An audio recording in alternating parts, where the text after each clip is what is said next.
ibadah perayaan hari ulang tahun RI yang ke-80 akan diadakan ibadah bersama Tima itu Sabtu depan tanggal 23 Agustus di jam 11 pagi. Lokasinya di Olney Park Falls Church, Virginia.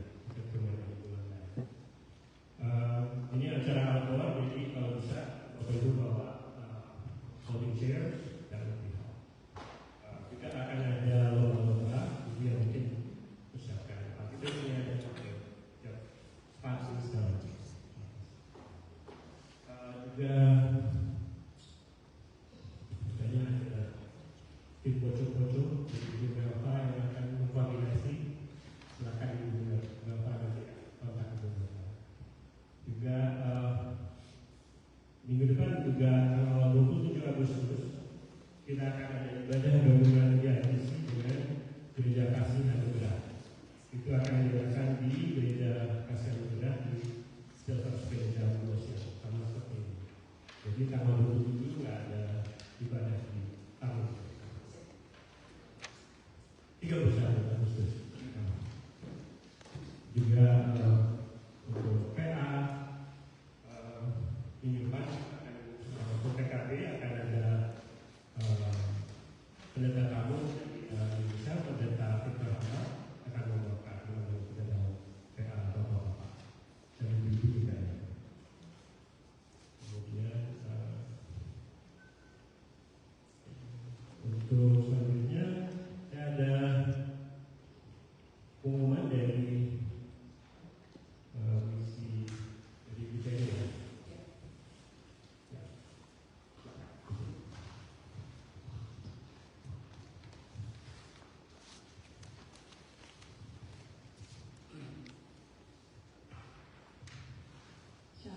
Shalom. Sehubungan dengan masa akhir kerja majelis kelas 2025 dan pencarian calon majelis untuk kelas 2026 sampai 2008, maka panitia pencarian majelis ingin menginformasikan kepada seluruh jemaat aktif untuk dapat mencalonkan kandidatnya sekurang-kurangnya 1 orang atau sebanyak-banyaknya 3 orang. Dalam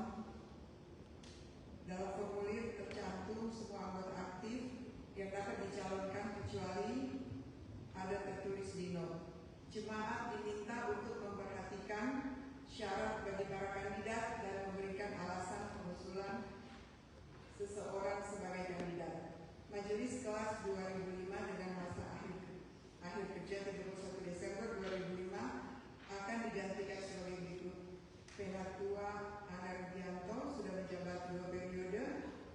Penatua Jerry Moses sudah menjabat 2 periode dan Ibu Merina baru menjabat 1 periode, jadi masih bisa dipilih. Kami mohon agar formulirnya nanti akan dibagikan, dapat dikembalikan secepatnya kepada panitia pencarian majelis selambat-lambatnya pada hari Minggu tanggal 14 September tahun 2025. Rencana kerja panitia pemilihan majelis adalah sebagai berikut. Panitia akan mengumpulkan, mendoakan, mengungguli nama-nama kandidat yang akan diterima. Jika nama yang diterima panitia lebih dari 4 orang, panitia akan mengadakan pendekatan kepada kandidat berdasarkan suara terbanyak. Jika nama yang diterima panitia kurang dari 4 orang, panitia akan menentukan kandidat. Masa tugas majelis baru terpilih adalah 1 Januari 2026 sampai dengan 31 Desember 2028. Bila ada pertanyaan, mohon langsung menghubungi panitia pemilihan majelis. Terima kasih atas perhatian dukungan doa seluruh majelis dan jemaat Immanuel Indonesian Presbyterian Church. Salam dalam kasih Kristus dari panitia pemilihan majelis. Terima kasih. Terima kasih. Bapak, hari Minggu ini adalah ibadah spesial bertelevisi karena bertepatan dengan tanggal 17 Agustus dari perayaan kemerdekaan Indonesia yang ke-80 tahun. Tema yang saya dapat untuk tahun ini dari Indonesia bersatu, berdaulat, rakyat sejahtera, dan Indonesia maju. Untuk itu saya mengajak Bapak Ibu untuk makin berdiri. Kita akan menyanyikan lagu kebangsaan Indonesia.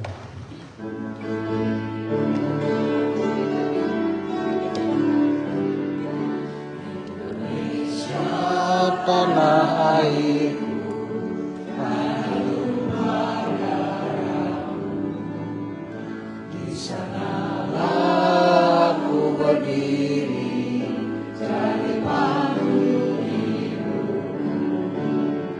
Indonesia bangsaku, bangsa dan tanah airku, marilah kita berseru, Indonesia bersatu. Hiduplah Agung, hiduplah negeriku, bangsaku, rakyatku semuanya. Marilah hiduplah namanya untuk Indonesia Raya. Indonesia Raya, merdeka, merdeka, tanahku, negeriku yang ku cinta. Indonesia Raya, merdeka, merdeka, hiduplah Indonesia Raya. Indonesia Raya, merdeka, merdeka, tanahku, negeriku yang ku cinta. Indonesia Raya, merdeka, merdeka, hiduplah Indonesia Raya. Mari kita persiapkan hati kita untuk kedua mempelai. Haleluya, aku mau bersyukur kepada Tuhan dengan segenap hati.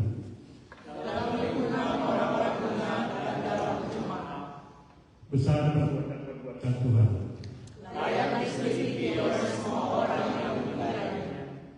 Agung dan bersuara pekerjaannya, dan keadilannya tetap untuk selamanya.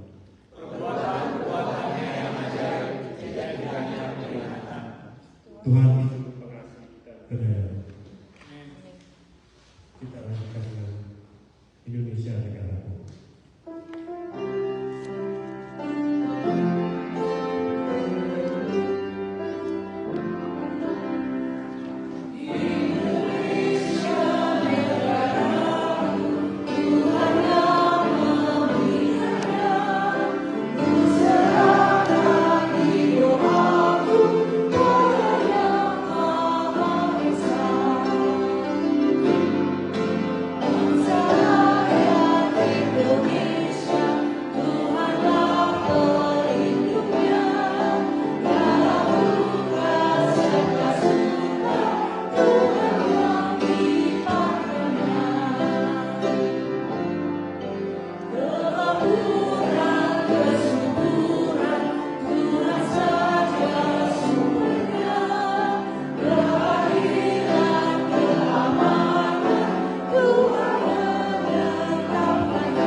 Ibadah itu ini kiranya jadi dalam nama Tuhan yang menciptakan langit dan bumi, yang memelihara kesetiaannya sampai selama-lamanya dan tidak pernah meninggalkan perbuatan tangannya.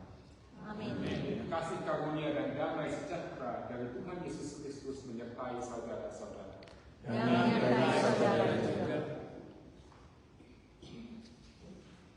Bapak Ibu yang dikasihi Tuhan, marilah kita menundukkan hati dan kepala kita, menatap hidup kita, dan dalam hening mengaku dosa-dosa pribadi maupun dosa komunitas kita.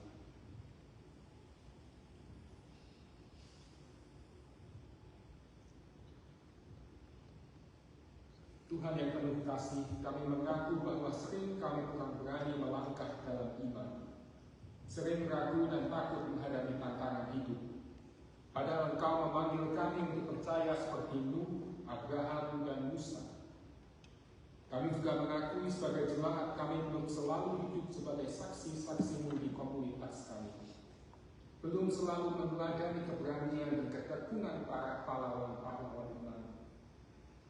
Ampuni kami ya Tuhan, perbarui hati kami, kuatkan iman kami supaya kami berani melangkah dengan percaya, menjadi saksi-saksimu yang hidup, dan menuntun kami untuk berlari dalam perlombaan iman dengan mata kami tertuju kepada Yesus Kristus. Dalam nama Tuhan Yesus kami mengaku dan memohon pengampunan. Kita menyanyikan besaran Tuhan.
Saudara-saudari yang dikasihi Tuhan Yesus Kristus, Efesus 4 berkata, segala kepahitan, kegeraman, kemarahan, pertikaian dan fitnah hendaklah dibuang dari antara kamu, demikian pula segala kejahatan. Tetapi hendaklah kamu ramah seorang terhadap yang lain, penuh kasih, mesra dan saling mengampuni, sebagaimana Allah di dalam Kristus telah mengampuni kamu. Di dalam Yesus Kristus diampuni. Haleluya. Amin.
Oke, silakan.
hati dan pikiran kami supaya kami belajar dari teladan iman para tokoh-tokoh Alkitab dan berani melangkah dalam hidup kami sehari-hari.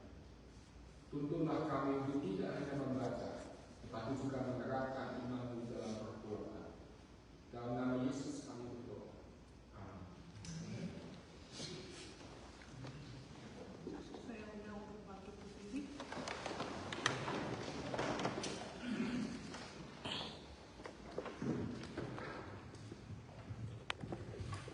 Pembacaan Alkitab Ibrani pasal 11 ayat 1 sampai 40. Saksi-saksi iman. Iman adalah dasar dari segala sesuatu yang kita harapkan dan bukti dari segala sesuatu yang kita lihat, yang tidak kita lihat. Sebab oleh imanlah telah diberikan kesaksian kepada nenek moyang kita.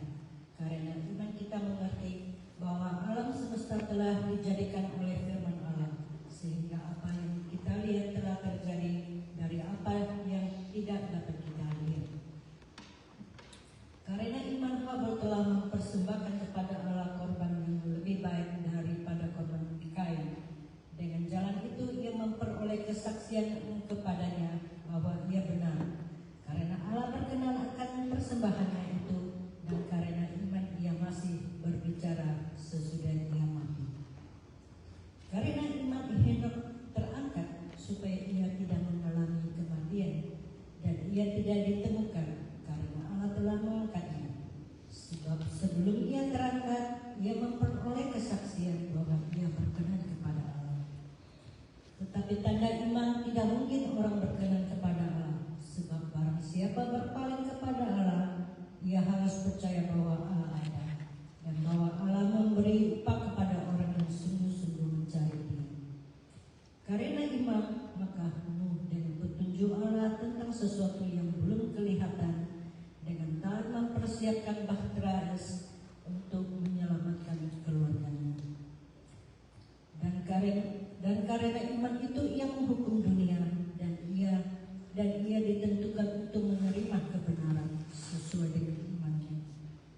Karena iman Abraham taat ketika ia dipanggil untuk berangkat ke negeri yang diterimanya dan menjadi milik pusakanya. Lalu ia berangkat dengan tidak mengetahui tempat yang ia tujui. Karena iman ia diam di tanah yang dijanjikan itu, seolah-olah di suatu tanah asing, dan di situ ia tinggal di kemah dan dengan Ishak dan Yakub yang turut menjadi ahli waris janji yang satu itu.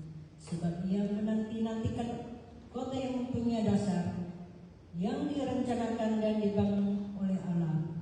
Karena iman ia juga secara beroleh kekuatan untuk menurunkan dia anak cucu, walaupun usianya sudah lewat. Karena ia menganggap dia yang memberikan janji itu setia. Itulah sebabnya maka dari satu orang, malahan orang yang telah mati busuk, dia terpancar keturunan besar seperti bintang di langit dan seperti pasir di tepi laut yang tidak terhitung banyaknya. Dalam iman mereka semua itu telah mati sebagai orang-orang yang tidak memperoleh apa yang dijanjikan tujuh itu. Sebab yang hanya dari jauh melihatnya dan melambai-lambai kepadanya dan yang mengakui bahwa mereka adalah orang asing dan pendatang di bumi ini. Sebab mereka yang berkata demikian menyatakan bahwa mereka dengan rindu mencari suatu tanah air, dan kalau sekitarnya dalam hal itu mereka ingat akan tanah asal yang telah mereka tinggalkan, maka mereka cukup mempunyai kesempatan untuk pulang ke situ. Tetapi sekarang mereka merindukan tanah air yang lebih baik, yaitu suatu tanah air surgawi. Sebab itu Allah tidak malu disebut Allah mereka, karena Ia telah mempersiapkan sebuah kota bagi mereka. Karena iman maka Abraham tak kala ia dicobai mempersembahkan Ishak, ia yang telah menerima janji itu rela mempersembahkan anaknya yang tunggal. Walaupun kepadanya telah dikatakan, keturunan yang berasal dari Ishak lahir akan disebut keturunanmu. Karena ia berpikir bahwa Allah berkuasa membangkitkan orang-orang sekalipun dari orang yang mati. Dan dari sana ia seakan-akan telah menerimanya kembali. Karena iman maka Ishak sambil memandang jauh ke depan memberikan berkatnya kepada Yakub dan Ishak. Karena iman maka Yakub ketika hampir waktunya akan mati memberkati kedua anak Yusuf, lalu menyembah sambil bersandar pada kepala tongkatnya. Karena iman maka Yusuf menjelang matinya memberikan tentang keluarnya orang-orang Israel dan memberi pesan tentang tulang belulangnya.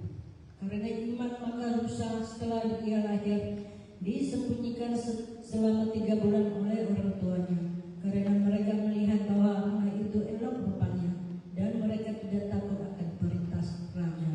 Karena iman maka Musa setelah dewasa menolak disebut anak putri Firaun.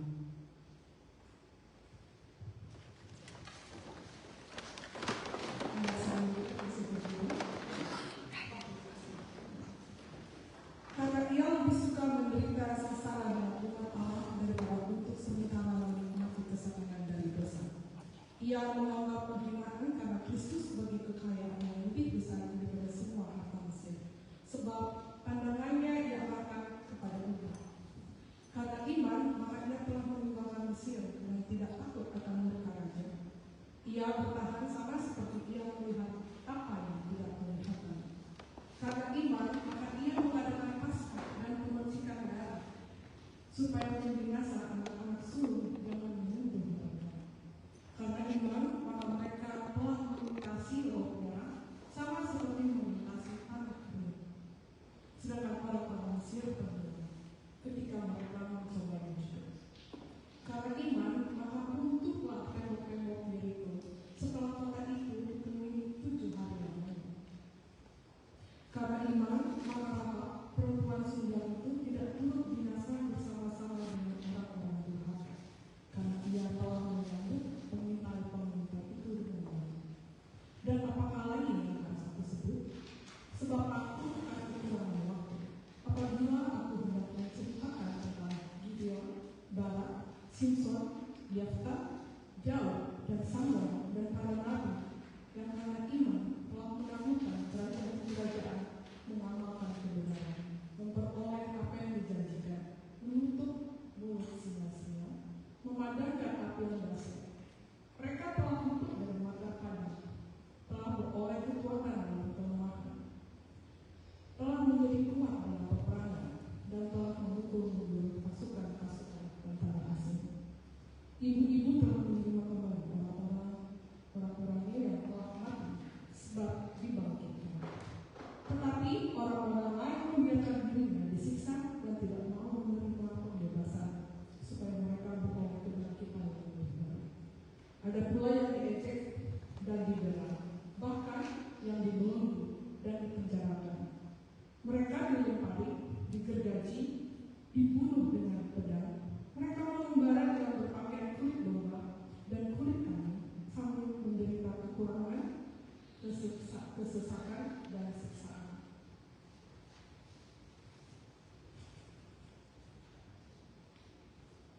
Dunia ini tidak layak bagi mereka. Mereka mengembara di tengah bumi dan di pegunungan, dalam gua-gua dan celah-celah gunung. Dan mereka semua tidak memperoleh ayat yang dijanjikan itu. Sekalipun iman, mereka telah memberikan kepada mereka suatu kesaksian yang baik. Sebab Allah telah menyediakan sesuatu yang lebih baik bagi kita. Tanpa kita, mereka tidak dapat sampai pada kesempurnaan. Nasihat supaya bertumbuh dalam iman. Karena kita mempunyai banyak saksi, bagaikan awan yang mengelilingi kita, marilah kita menanggalkan semua beban dan dosa yang begitu merintangi kita, dan berlomba dengan tekun dalam perlombaan yang diwajibkan bagi kita. Marilah kita melakukannya dengan mata yang tertuju kepada Yesus, yang memimpin kita dalam iman, dan yang membawa iman kita itu pada kesempurnaan, yang dengan mengabaikan kehinaan tekun memikul salib dengan sukacita yang disediakan bagi Dia, yang sekarang duduk di sebelah kanan tahta Allah. Yang berbahagia ialah mereka yang mendengarkan firman Tuhan dan yang memeliharanya dalam kehidupannya sehari-hari. Amin.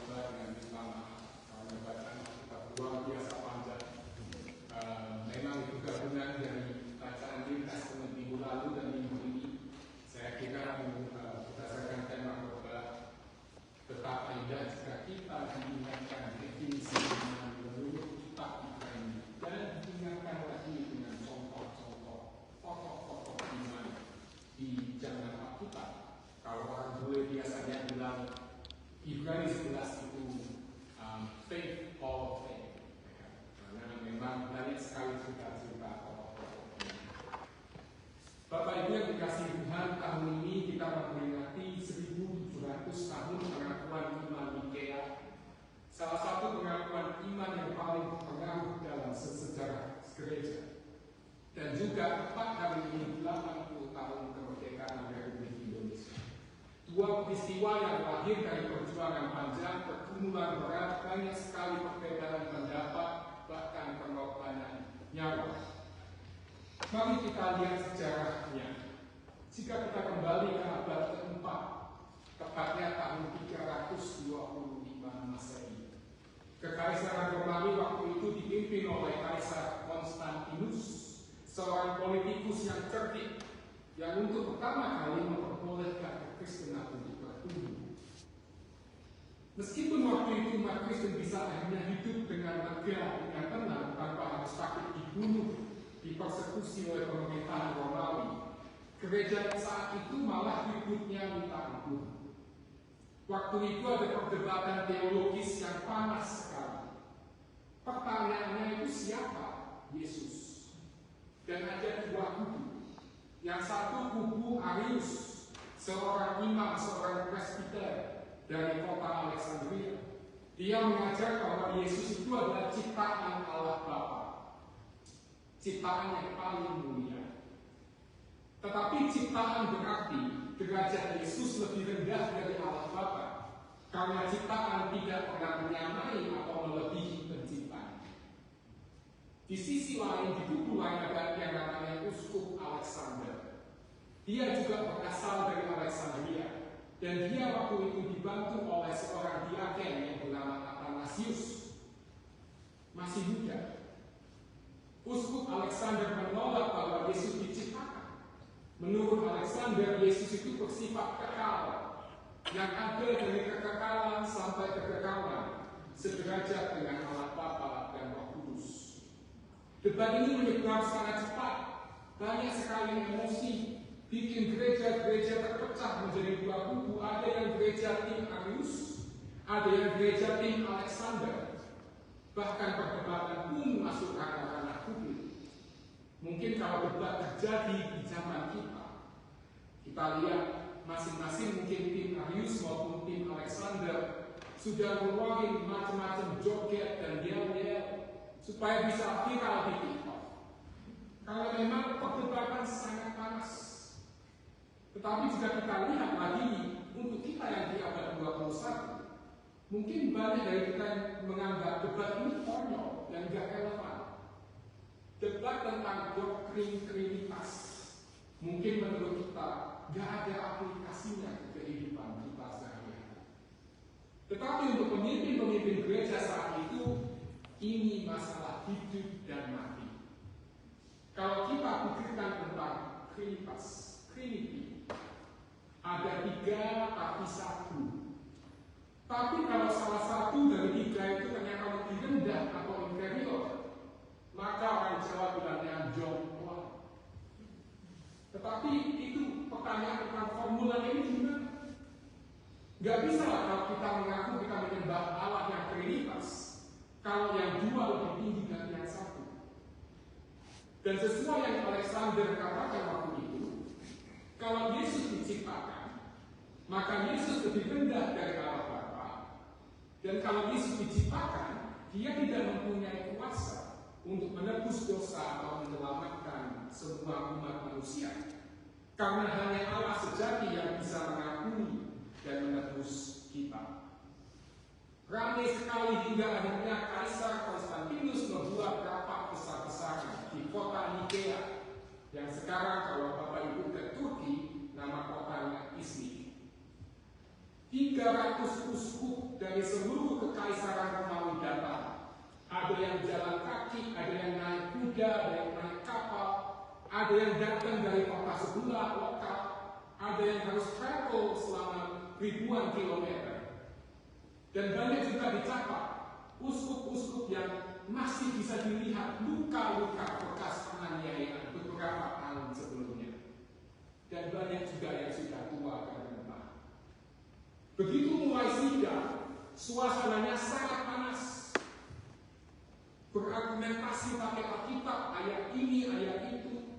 Ada yang pakai filsafat Ada yang pakai tradisi Yahudi dan Romawi. Bahkan ini legenda, mungkin nggak terjadi, cuma legenda aja. Seorang uskup bernama Nikolas dari Milan. Mungkin ada yang pernah dengar Santo Nikolas? Siapa? Santa Claus. Kita tahunya sekarang menjadi inspirasi karakter Sinterklas atau Santa Claus. Legenda berkata bahwa di suatu perdebatan yang sangat panas, dia sangat marah dengan Arius. Dia berdiri dari kursinya seperti telenovela Spanyol atau film-film Hollywood. Dia menampar si Arius saking emosi. Jadi ternyata Santa Claus itu ringan tangan soalnya dia suka memberi hadiah, tetapi juga suka memukul orang juga. Dan akhirnya mayoritas uskup setuju pada satu rumusan. Yesus Kristus adalah Allah sejati dari Allah sejati. Diperanakan bukan dijadikan sehakikat dengan Bapa. Nanti setelah khotbah kita akan baca bersama secara firman. Rumusan waktu itu cukup untuk mengurangi konflik antar gereja. Tetapi terus terang untuk saya sendiri, ketika saya baca, apalagi jika kita orang awam, masih sebenarnya banyak hal yang membingungkan. Sampai sekarang pun jika kita survei, mungkin pendeta atau teolog, mungkin kita survei 100.000 orang, pasti jawaban mereka berbeda-beda. Apa sih doktrin Trinitas? Tapi Bapak Ibu, itulah pengakuan iman Nikea. Yesus tidak diciptakan, Yesus adalah Allah sejati. Dan meskipun waktu itu mayoritas uskup setuju, ada juga yang tidak mau tanda tangan. Ada yang tanda tangan terus waktu pulang menarik dukungannya. Ada juga uskup-uskup gereja barat yang dicatat di sejarah bingung karena diskusi debat dalam bahasa Yunani, sedangkan mereka berbahasa Latin. Bahkan juga ada yang sepulangnya dari Konsili Nikea malah memimpin kampanye anti-Nikea. Dan jika kita lihat Athanasius, sang pembantu Alexander yang menang, kubu yang menang di Konsili Nikea pun sampai harus diasingkan 5 kali selama hidupnya. Tetapi buah iman mereka, pernyataan iman ini, meski ada beberapa revisi hingga hari ini, 1700 tahun kemudian, diakui oleh hampir semua tradisi Kristen, seperti Kristen Ortodoks, Kristen Katolik Roma, Kristen Protestan, dan banyak sekali gereja denominasi lain. Sekarang, mari kita melompat 1600 tahun kemudian. Bangsa Indonesia waktu itu hidup di bawah penjajahan ratusan tahun. Ada yang berjuang dengan senjata, ada yang dengan diplomasi, ada yang menggunakan pendidikan dan tulisan-tulisan. Dan sebenarnya jika kita lihat, tokoh-tokoh kemerdekaan kita punya banyak kelemahan. Sama seperti tokoh-tokoh gereja di Konsili Nikea, maupun tokoh-tokoh yang kita baca di Ibrani 11. Kita lihat misalnya, Musa aja pernah membunuh orang sebelum dipakai Tuhan untuk menyelamatkan bangsa Israel. Tetapi jika kita melihat hingga akhirnya pada tanggal 17 Agustus 1945, Soekarno-Hatta memproklamasikan kemerdekaan. Tetapi kita tahu perjuangan masih belum selesai. Ada agresi militer, perundingan terus, pengorbanan terus berlanjut, bahkan hari ini masih banyak tantangan.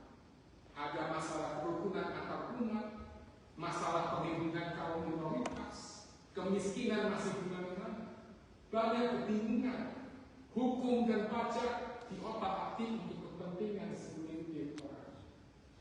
Kemerdekaan itu bukan hadiah, tapi buah iman, kerja, dan keberanian. Dan kemerdekaan itu sama seperti iman kita, sangat fragile, sangat rentan jika kita tidak menjaganya. Mungkin ini benar memang. Baik Konsili Nikea maupun waktu kita memproklamasikan kemerdekaan, dua hal itu lahir dari iman yang berani untuk bertindak. Mereka bukan hanya iman yang berani berdoa, tetapi berani mengambil resiko. Mereka percaya bahwa mereka yang mereka perjuangkan itu benar, meskipun masa depannya masih belum jelas. Bapak Ibu, Ibrani 11 berbicara tentang pahlawan iman. Nuh yang membangun bahtera sebelum bisa melihat hujan turun. Abraham yang mulai pergi berjalan tanpa tahu mau kemana. Musa yang memimpin keluar bangsa Israel dari Mesir tanpa tahu bagaimana laut akan terbelah. Rahab, perempuan Sunda yang membantu menyembunyikan mata-mata Israel meskipun nyawanya terancam jika ketahuan. Dan dia pun tidak tahu apakah Israel akan menang atau kalah. Ingat apa yang Yakobus katakan, iman tanpa perbuatan adalah mati.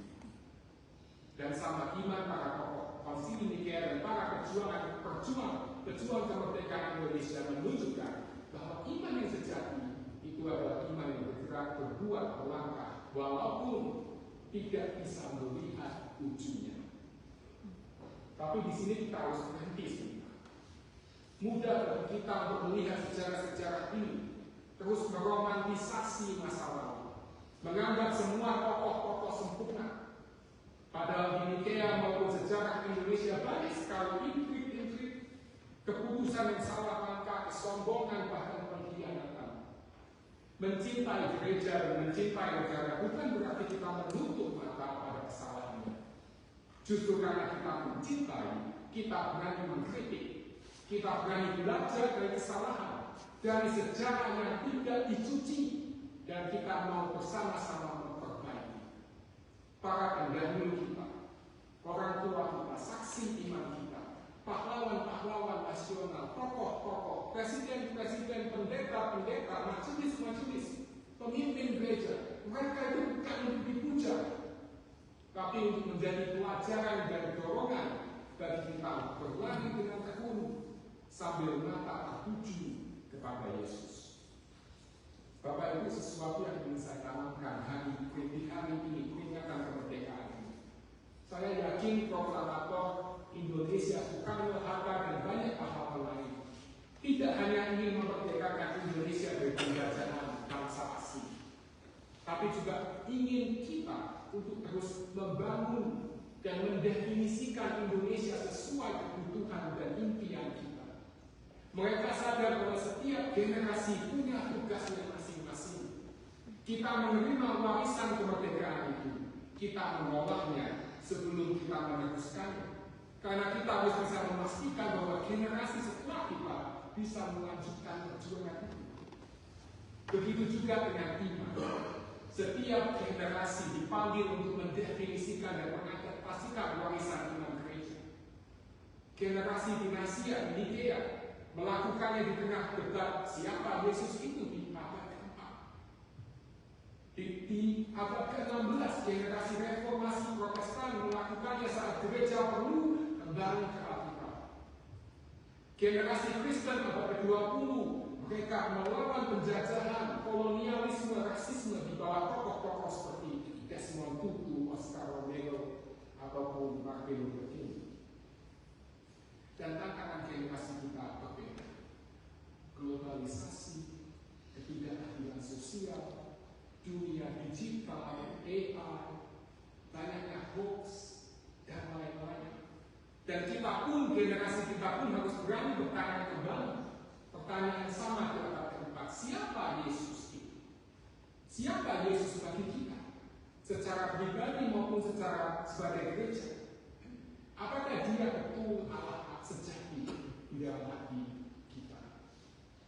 Tapi Bapak Ibu jangan takut. Karena kita nggak mulai dari nol. Kita punya lifeline, punya phone friend. Kita bisa belajar dari sejarah sebagai pemandu, bukan pendikte. Saya bawa Book of Confession di sini. Kita punya warisan pengakuan iman, pengakuan Nikea, pengakuan iman rasuli yang biasanya kita baca, pengakuan Skotlandia, pengakuan Heidelberg, Westminster, Helvetica, Belhard, Barmen, tahun 67 dan lain-lain. Itu fondasi kita. Tapi nggak cukup kita cuma baca atau malah mungkin kalau ada yang hebat di sini bisa menghafal. Percuma. Tak cukup untuk untuk kita hanya untuk mempertahankan rumusan atau formula pengakuan iman yang sering dilakukan mungkin oleh teman-teman kita yang tertarik dengan apologetika. Kita belajar dari motto Gereja Reform, Ecclesia Reformata Semper Reformanda. Gereja yang sudah direformasi senantiasa harus direformasi, senantiasa harus dibaharui. Akhir-akhir ini saya sering main rumah di Spanyol dan Jepang. Kakek saya sudah berusia belasan, bahkan puluhan tahun. Apakah masih bisa dipakai? Bisa. Tapi kalau kita punya kakek-kakek yang baru, mereka lebih ringan, teknologinya lebih inovatif, lebih lincah. Jika kita lihat atlet-atlet profesional selalu memperbarui peralatannya supaya tetap tajam di lapangan. Begitu juga iman kita Bapak Ibu. Enggak cukup sekedar bertahan. Iman harus terus diperbarui dan disuarakan dalam konteks kita supaya bisa tetap hidup, iman kita segar dan berdaya. Dan satu lagi Bapak Ibu, sedikit warning. Memiliki iman yang kuat bukan berarti kita akan hidup secara nyaman. Justru kita melihat contoh-contoh di Ibrani pasal 11. Karena iman tokoh-tokoh dari Nuh, Abraham, Sarah, Yakub, Yusuf, Musa, Rahab, dan banyak yang lain harus akhirnya capek bekerja. Jatuh bangun, dihina, menderita, sakit, bahkan meninggal sebelum mereka bisa menikmati buah iman mereka. Bahkan ayat 37 bilang, karena iman mereka dilempari, digergaji, dibunuh, mengembara, sesat dan tersiksa. Tapi kita harus pegang janji Tuhan bahwa Allah telah menyediakan sesuatu yang lebih baik. Dan seperti pasal 12 berkata, Yesus akan membawa iman kita kepada kesempurnaan. Dan mungkin saya akan tutup dengan ini. Seandainya kita boleh menambah halaman, kalau boleh, meneruskan cerita kesaksian-kesaksian di Ibrani 11. Mungkin kita akan mengisi bukan hanya kisah Nabi dan Rasul, tetapi juga saksi iman zaman kita. Bukan tokoh-tokoh yang hidup di tanah Kanaan saja, tetapi juga tokoh-tokoh yang berjalan di jalanan Jakarta maupun Washington DC. Bukan hanya nama-nama kita, tapi mungkin juga dengan nama-nama yang kita kenal. Kalau boleh saya cover Ibrani pasal 11 versi modern. Karena iman tokoh-tokoh gereja tahun 325 menulis pengakuan iman Nikea yang hingga hari ini menjadi dasar warisan iman kita. Karena iman tokoh-tokoh reformasi seperti Luther, Calvin, Knox, Hus berani menantang kepemimpinan gereja saat itu, mengajak kembali ke jalan Alkitab. Karena iman tokoh-tokoh gereja di berbagai negara dan zaman telah menerjemahkan Alkitab ratusan bahkan ribuan bahasa. Karena iman di Jerman, pendeta Lutheran Dietrich Bonhoeffer dan mahasiswa-mahasiswi Mawar Putih Hans dan Sophie Scholl berani melawan fasisme Hitler meski harus membayar dengan nyawa mereka. Karena iman gereja-gereja di Afrika Selatan mengeluarkan pengakuan iman berhala untuk menolak sistem apartheid. Karena iman ibu-ibu di Argentina yang kehilangan anaknya karena kekejaman militer tetap berkumpul setiap Kamis di Plaza de Mayo untuk berdoa dan menuntut keadilan, menjadi suara bagi yang tak bisa bersuara meski 50 tahun sudah terlewat. Karena iman para pemuda Indonesia di tahun 1928 mengucapkan Sumpah Pemuda, mempererat bangsa melawan penjajahan. Karena iman Dewi Sartika, Kartini, serta para ibu, mama, nenek memperjuangkan hak-hak kesetaraan dan pendidikan bagi kaum perempuan. Karena iman pahlawan-pahlawan seperti Cut Nyak atau Bung Tomo, banyak pemuda-pemudi Indonesia berjuang demi kemerdekaan meski banyak terbunuh. Karena iman di tanggal 17 Agustus tahun 45 Soekarno-Hatta menyatakan kemerdekaan Indonesia tanpa persetujuan asing. Karena iman Marsinah berdiri membela hak-hak buruh meski tak pernah melihat hasil perjuangan. Karena iman, mahasiswa-mahasiswi Trisakti dan di kampus-kampus lain turun ke jalan melawan rezim otoriter meski beberapa dari mereka tidak pulang. Karena iman, rakyat Indonesia telah memilih demokrasi meski tahu betapa berantakannya demokrasi. Karena iman, di Washington DC tahun 2005 melihat kebutuhan warga Kristen di gereja di sini. Saya lihat kita mampir di luar. Karena iman, kita terus mencintai keluarga dan teman-teman kita. Siapapun itu, orang tua, anak, meski kadang mereka sering menjengkelkan. Oleh karena itu, karena iman, marilah kita terus mengabarkan dan melakukan Injil. Marilah kita membantu yang lemah, sakit, miskin, anak yatim piatu, kaum tunawisma, memberi dari dompet kita dan tenaga kita. Karena iman kita melangkah untuk mencari pendeta baru dan majelis baru untuk melayani komunitas gereja kita. Karena iman, marilah kita terus mendoakan dan memperjuangkan perdamaian di komunitas kita, keluarga kita, maupun di dunia.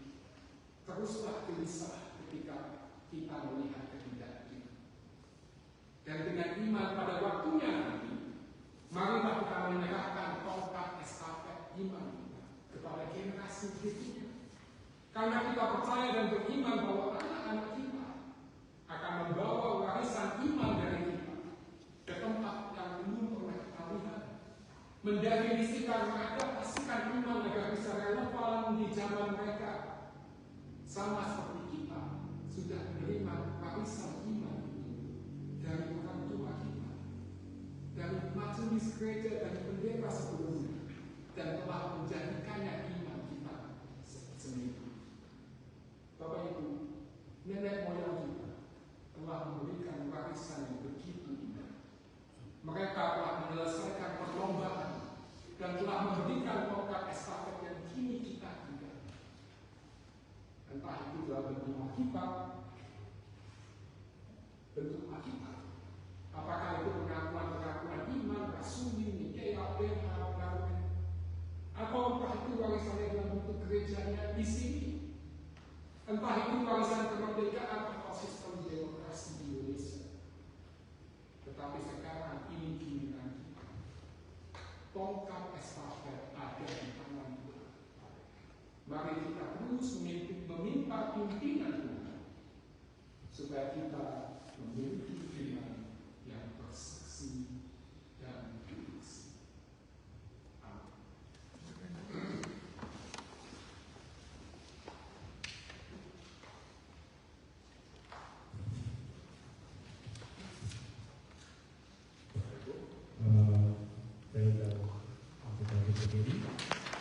Dan bersama semua orang percaya di sana, semua orang, mari kita mengakui iman kita yang satu melakukan iman kita. Yang masing-masing berkata, aku percaya kepada satu Allah, Bapa yang Maha Kuasa, Pencipta langit dan bumi, segala yang diantara yang tidak terlihat, dan kepada satu Tuhan Yesus Kristus, Anak Allah yang lahir dari Sang Bapa sebelum ada segala zaman. Allah dari Allah, terang dari terang, Allah yang sejati dari Allah sejati, diperanakan, diberikan, sahabat dengan Sang Bapa, yang dengan perantaraannya segala sesuatu dibuat, yang telah turun dari surga untuk kita manusia dan untuk keselamatan kita, dan tidak diyakini oleh Roh Kudus dan ayat-ayatnya dan menjadi manusia yang disalurkan dari kita di bawah pemerintahan Yesus Kristus, menderita dan dikuburkan, yang bangkit kepada hari ketiga sesuai dengan isi sukacita, dan naik surga yang duduk di sebelah kanan Sang Bapa, dan akan datang kembali dengan kemuliaan untuk menghakimi orang yang hidup dan mati, dan kerajaannya tak akan berakhir. Aku percaya pada Roh Kudus yang dari Tuhan dan yang kehidupan yang keluar dari Sang Bapa yang bersama-sama dengan Sang Bapa dan Sang Anak disembah dan dimuliakan dan telah berfirman dengan perantara para nabi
Mari kita bersama-sama dudukkan hati dan kepala kita satu dalam doa. Kami bersyukur Tuhan atas teladan iman yang telah Engkau berikan melalui Bapa dan Ibu iman kami.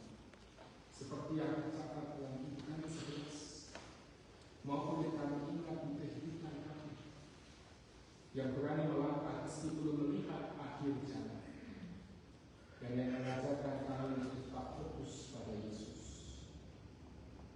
Ajarlah kami untuk belajar dari keberanian, ketekunan dan pengorbanan mereka, supaya iman kami juga nyata dalam tindakan dan hidup sehari-hari. Tuhan, kami memandang dunia yang penuh konflik dan peperangan.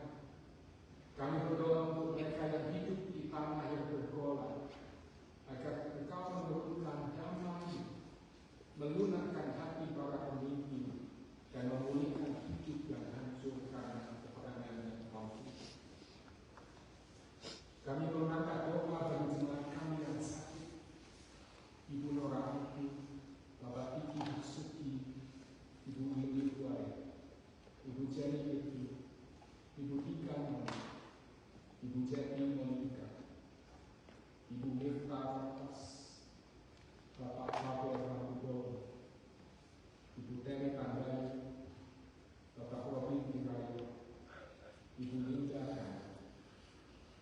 dan juga jemaat lain atau teman keluarga kami yang tidak kami sebut yang sedang bergumul dengan sakit dan kelemahan itu. Berikan kekuatan, kesembuhan dan ketenangan hati bagi mereka dan keluarga mereka. Juga kami membawa pada waktu kesiapan ini keluarga dan ibu kita pelaku wabah dan Marlin Moga yang baru saja kehilangan putri dan saudara mereka, Wiki kita maafkan. Kami mengucap syukur boleh mengenal Wiki dan kini kami pun merelakan Wiki ke tangan kasih-Mu. Tuhan berikan ketabahan, kekuatan, kesabaran bagi keluarga dan teman-teman Tuhan di tengah menghadapi badai kehidupan.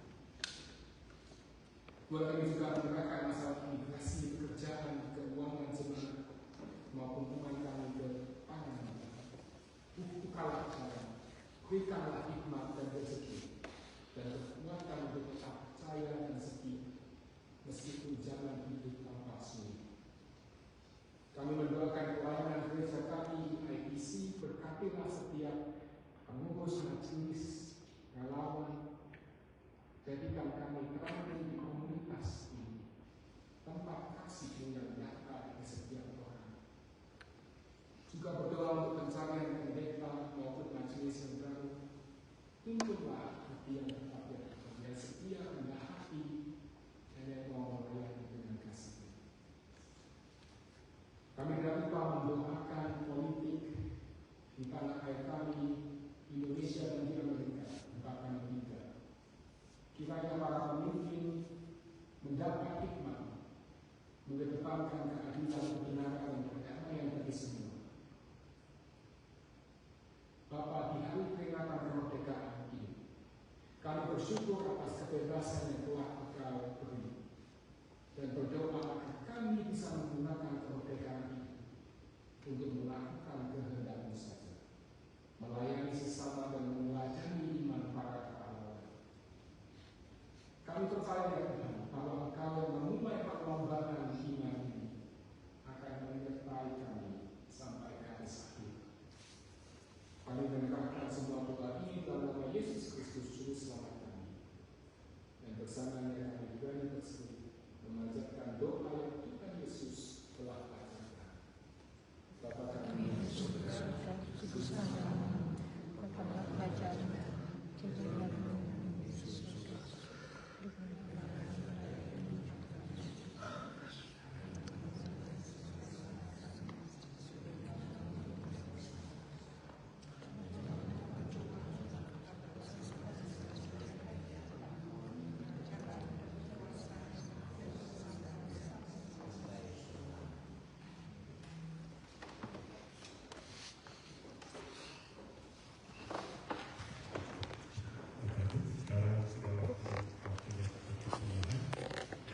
Di dalam dan sejahtera untuk Tuhan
Ya Allah Bapa, terima kasih atas berkat-Mu yang tak terhingga yang Kau curahkan pada kami.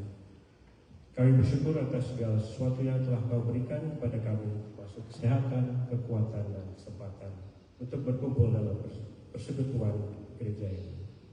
Kami juga memohon agar persembahan ini dapat digunakan untuk melayani gereja-Mu ini. Terima kasih ya Bapa untuk semua berkat dan penyertaan dalam hidup kami. Dalam nama Tuhan Yesus Kristus kami berdoa.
Marilah kita pergi dari tempat ini dengan keyakinan bahwa Tuhan adalah sumber kekuatan dalam hidup kita.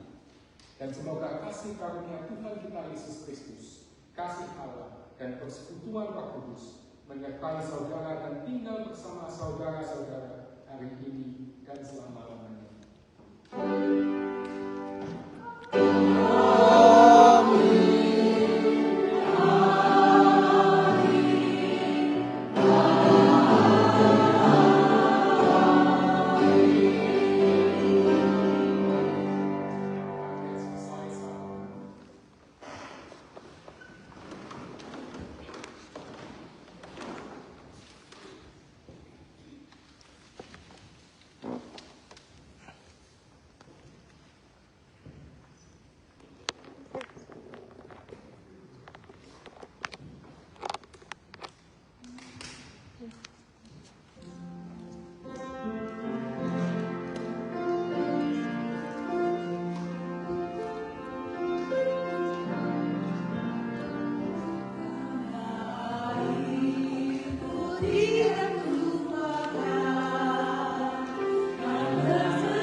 foto berdua.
Say hi dong, say hi.